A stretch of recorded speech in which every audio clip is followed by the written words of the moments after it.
कहानी शुरू होती है 2015 से। एक छोटा सा शहर, और उसी शहर में रहता था आयुष, 19 साल का लड़का। थोड़ा शर्मीला, कम बोलने वाला, पर दिल से बहुत साफ। आयुष हर शाम अपने घर के पास बने एक पुराना पार्क में जाया करता था, जो हवा के हल्के झोंकों से खुद ब खुद हिलता रहता था। आयुष अक्सर उसी झूले पर बैठकर अपने सपनों में खो जाता था।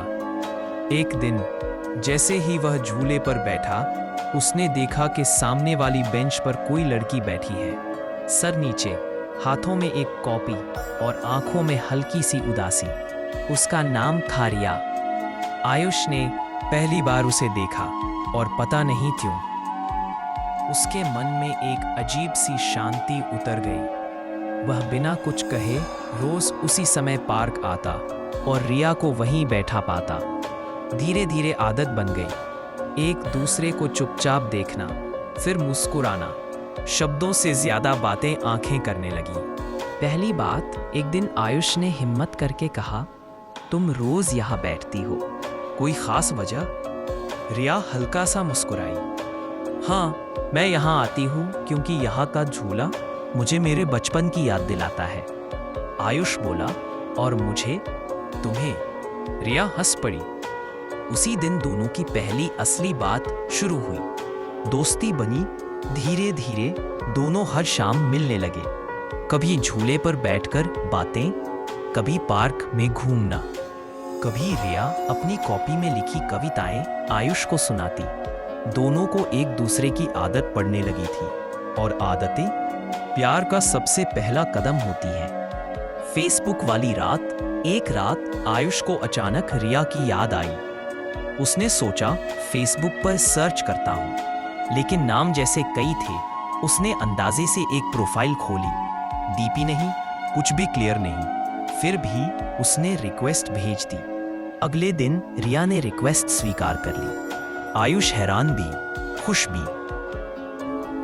चैटिंग शुरू, दोनों की बातें देर रात तक चलने लगी। रिया अपनी परेशानियां बताती, आयुष हिम्मत देता, और इस सब के बीच झूला अब सिर्फ एक झूला नहीं रहा था, वो दोनों की यादों का संकेत बन गया था। 10 मिनट, टर्निंग पॉइंट। एक दिन रिया बहुत उदास थी। आयुष ने पूछा, क्या हुआ? रिया बोली, कुछ लोग मेरे नंबर पर परेशान कर रहे हैं, मुझे डर लग रहा है। आयुष ने कहा, तुम्हारा नंबर पब्लिक क्यों है फेसबुक पर? रिया बोली, मुझे पता नहीं, इसे प्राइवेट कैसे करते हैं? कुछ देर बाद रिया ने अपनी ईमेल आईडी और पासवर्ड आयुष को भेज दिया ताकि वह प्राइवेट कर दे। आयुष ने किया भी, लेकिन उसे एक बात से झटका लगा।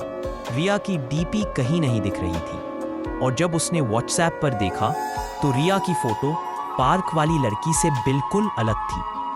आयुष समझ गया, वह जिनसे फेसबुक पर बात कर रहा था वह लड़की पार्क वाली रिया नहीं थी। लेकिन आयुष ने कभी उसे बताया नहीं, क्योंकि फेसबुक वाली रिया से बात करके उसे अच्छा लगता था, और असलियत जानकर रिश्ता खराब नहीं करना चाहता था। जब हालात बिगड़े, एक दिन फेसबुक वाली रिया ने पूछा, क्या तुम मुझसे प्यार करते हो? आयुष चुप रहा। रिया नाराज हो गई।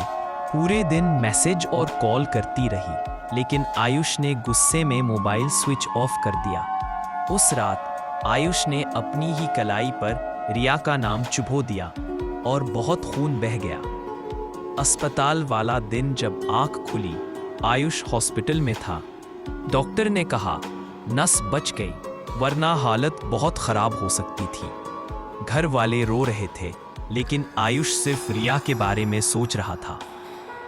जब वह घर आया, मोबाइल ऑन किया तो 100 से ज्यादा कॉल और अनगिनत मैसेज। व्हाट्सएप पर रिया की वीडियो कॉल आई।